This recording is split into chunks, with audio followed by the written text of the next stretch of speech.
Position size. This is actually a term that I've already addressed in the previous chapters as well, but I've never really elaborated on it. So that's something that we are going to do right now. So first of all, what is a position size? Simply explained, it's pretty much equivalent to how much of a coin we either buy or sell in a trade. So I had already given a couple of examples. For example, 5 Ethereum, 1 Bitcoin, 0.3 Solana, whatever we have, 10,000 XRP. All these numbers that you see, regardless of the coin, whether it be Ethereum, Bitcoin, or whatever, the amount, that's what we consider to be position size. 5 Ethereum is the position size. 1 Bitcoin is the position size. 0.3 Solana is the Bitcoin size, and so forth and so forth. Do take into account that it's very important to take the position size into account, because this determines, the risk. It determines how much risk we take. Okay, and you need to understand as well, the larger the position size,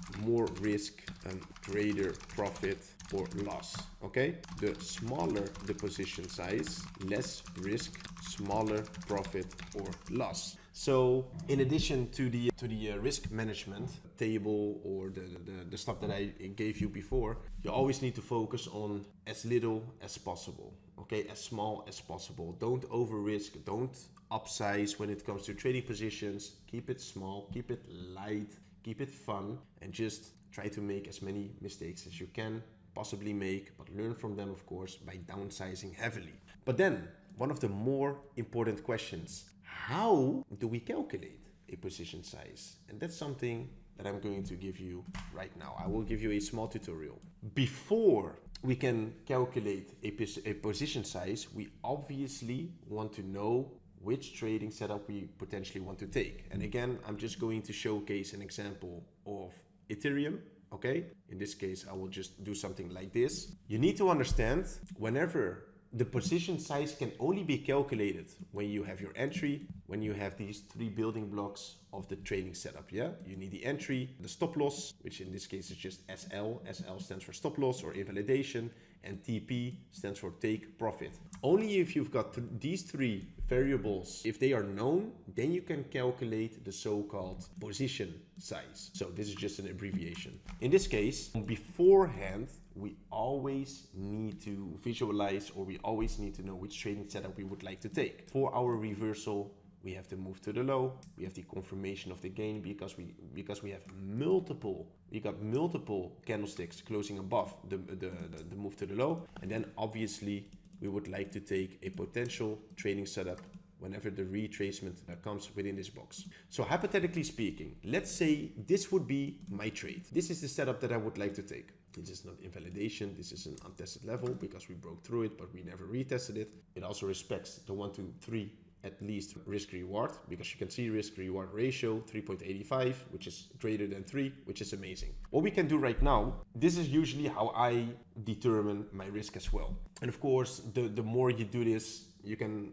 actually, calculate this in your head. It goes much faster. Right now it seems like a very comprehensive or a very long process, but it's going much faster than you think, okay, if you got more experience. But usually what I do, if I visualize my trading setup, I double click on this. Within TradingView, I double click on the tool. Then as you can see, you will get like an extra pop-up, in this case long position. And of course we see a lot of fields, but most of them are irrelevant. The only thing that we need to focus on is the entry price, the profit level, as in the take profit target, and the stop level, stop loss level. These 3 variables, these 3 numbers, is something that we need to input in another website. Okay, and again, this is something that you can just calculate within your head. It shouldn't be too difficult whenever you have a lot of experience, of course, but I will guide you step by step. I would like to introduce you to a new website, or a position size calculator website, which is called calc.trade. It's free of charge, no subscriptions needed, you don't need to pay. It's very simple. So even though it looks very intimidating, it isn't. We don't necessarily care too much about the right part, even though we see the chart and whatever. But again, it's very simple and it's all based on logic. Okay, the only thing that we need to do is we need to fill in these first 2 tables, the first, let's say, fields on the top left. Okay, so again, in this case, I'm just swapping into Ethereum to give you an example. And let's say, hypothetically speaking, and this is obviously all relative, it changes per person. Somebody has $100 available, somebody has 10K available, somebody has $2,500 available. It's all relative. Let's say somebody has $2,500 available. Okay, let's just make this assumption. This is the capital that I have. This is up to you to decide, okay, whether it's more or less. How much am I willing to risk for this particular trade? As I said, with the risk management, keep it simple, trade about 1%. Okay, so you can of course define this as well, this variable. You can change this variable. Then of course, depending on the setup that you want to take, whether you want to take a long or a short setup, you change it accordingly. In this case, we want to take a long setup because we are expecting price to go up after gaining on the 4 hour. And then the leverage, this is something irrelevant for now. I will not be talking about this. Many people have a misconception about leverage. I'll be very honest with you guys. Leverage is actually something that can help you. Okay, a lot of people, they misuse leverage, which liquidates their entire accounts, but it's all risk management always revolves around position size. Remember this. Leverage is just an addition. Okay, it's a nice to have. It's not a must have. However, what we need to do right now, we need to fill in the entry, the stop, and the exit. But these variables is something that we can just simply copy paste from this pop-up. The entry price is something that we fill in here. Okay, the stop price is stop level. Very simple. The exit, they, like on the calc.trade website, they define the take profit as exit. Okay, that's whatever. Profit level 2026.7 is the exit.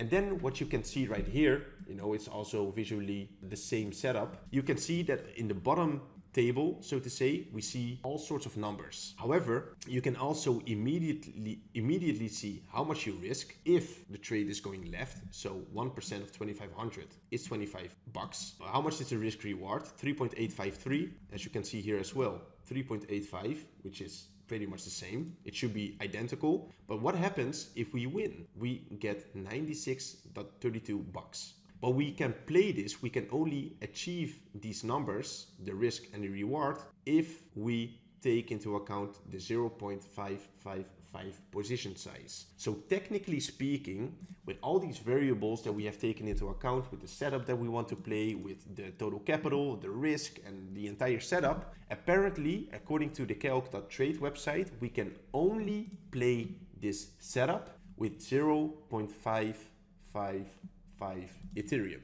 So that's the position size for this particular trade. And only if we respect this, then of course we will respect all these parameters. You need to understand, if I am going to increase the risk, you will see that this number, and of course the risked capital and the estimated P&L, it will all differ. If I'm going to apply 3%, it's going to change. There's a correlation. If I'm going to change this to 5, the number goes up. Risked capital, 5% of 2,500 is 125 bucks, but we can also potentially earn $481. So you can pretty much predetermine your risk by properly applying these numbers within the trading view tool, so to say. So that's about it, and that's very important to understand. Margin, that's something irrelevant for now. Whenever you are going to actually increase, there's actually a correlation between leverage and margin as well, but this is a nice to know. This is not a must know for you, especially when you just started with the trading career. But you need to understand that whenever I am going to increase the amount of leverage, the amount of margin goes down, and that's actually something very nice to have. So as you can see, I went up from 10 to 22, and then this number went down, as you can see. If I go down in leverage, the amount of margin gets bigger, okay? But then again, as you can see, as we have predetermined the risk and the position size, even though I apply, for example, 5 leverage, 10 leverage, or whatever, the risk capital and the estimated P&L will always remain the same if you apply risk management properly. So this is very, very important. And this is pretty much how you can come to a trade.